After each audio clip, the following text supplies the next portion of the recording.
It was interesting that some of the Quranic verses that I read attack the Arabs of the peninsula in a similar fashion to those used against the Christians, the Jews and the pagans.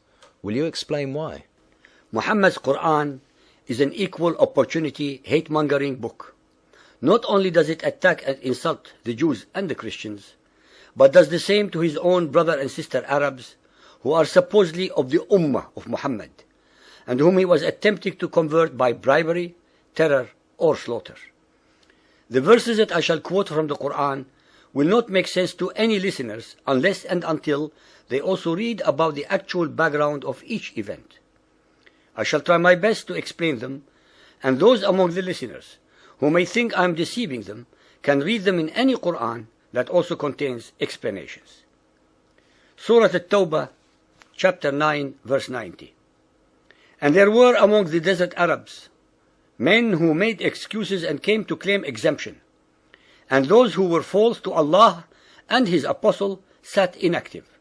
Soon will a grievous penalty seize the unbelievers among them. The interpreters of the Quran, as usual, do their best to whitewash a very treacherous and bloody event called the Tabuk expedition, when many of the followers of Muhammad refused to go to war against the Byzantines. 997. The Arabs of the desert are the worst in unbelief and hypocrisy, and most fitted to be in ignorance. 998. Some of the desert Arabs look upon their payments as a fine, and watch for disasters for you. On them be the disaster of evil. The payments alluded to above is called zakat, and was imposed upon his followers by Muhammad, and his cannot be called charity, especially since it was a form of taxation to increase the purse of Muhammad so that he can buy more arms to conduct his acts of terror against all other Arabs, the so-called unbelievers, as well as a means to bribe others into the new faith. Nothing of the above is sacred. Chapter 9, 101. Certain of the desert Arabs round about you are hypocrites, as well as desert Arabs among the Medina folk. They are obstinate in hypocrisy. Twice shall we punish them, and in addition shall they be sent to a grievous penalty. Contrary to all the allegations and contumacy made against the ordinarily peaceable desert Arabs, the facts are that it was Muhammad and his followers who forced most of them to turn to piracy and terror against their own kith and kin, as well as against all those who did not believe in Muhammad as Allah's messenger. It is typical of most criminal minds to project upon their victims their own criminalities and demented characteristics.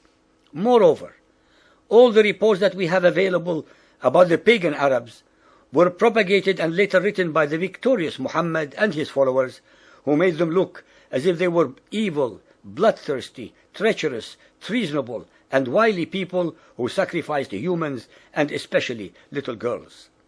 Nothing could be further from the truth, since when one studies, and I always repeat the word studies, in detail their poetry, the ahadith and many unbiased reports, they turn out to have been far superior to any followers of Muhammad.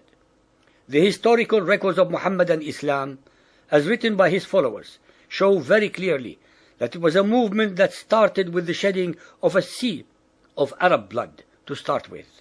Then it was propagated through the shedding of an ocean of innocent blood on 3 continents, and continues even today by the shedding of more blood without discrimination between believers or unbelievers. Chapter 9, 120. It was not fitting for the people of Medina and the Bedouin Arabs of the neighborhood to refuse to follow Allah's apostle, nor to prefer their lives to his. Since every verse in the Quran actually represents Muhammad's own alter ego, it is then no wonder that almost all of them reflect his own state of mind at that moment of time, and are conveniently revealed at his own beck and call to command his followers to whatever he wanted them to do in the name of the unsuspecting Allah, the pagan supreme rock god of the Kaaba. Surah Al-Fath 48:11. The desert Arabs who lagged behind will say to thee, we were engaged in looking after our flocks and herds and our families. Do thou then ask forgiveness for us. 48:16. Say to the desert Arabs who lagged behind, you shall be summoned to fight against a people given to vehement war. Then shall ye fight, or they shall submit. Surah Al-Hujurat 49:14. The desert Arabs say, we believe. Say, you have no faith. But ye only say, we have submitted our wills to Allah, for not yet has faith entered your hearts. If the desert Arabs loved fighting and plunder, then there would have been no reason to have all the above verses allegedly revealed. The desert Arabs usually fought to defend themselves, their animals and their grazing lands. They were not wanton warmongers like Muhammad and his followers.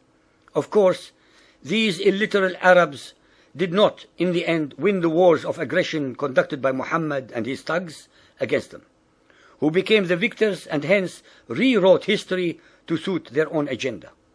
Not a single verse above, nor any of the explanations given by the later followers of Muhammad fit either the truth, logic, or reality.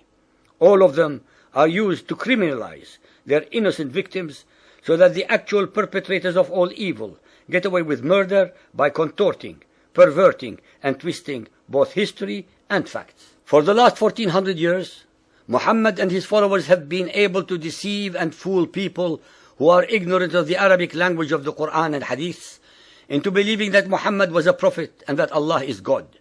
Slowly, but most assuredly, more and more people around the world are realizing the falsity and mendacity of what they have been and are being taught.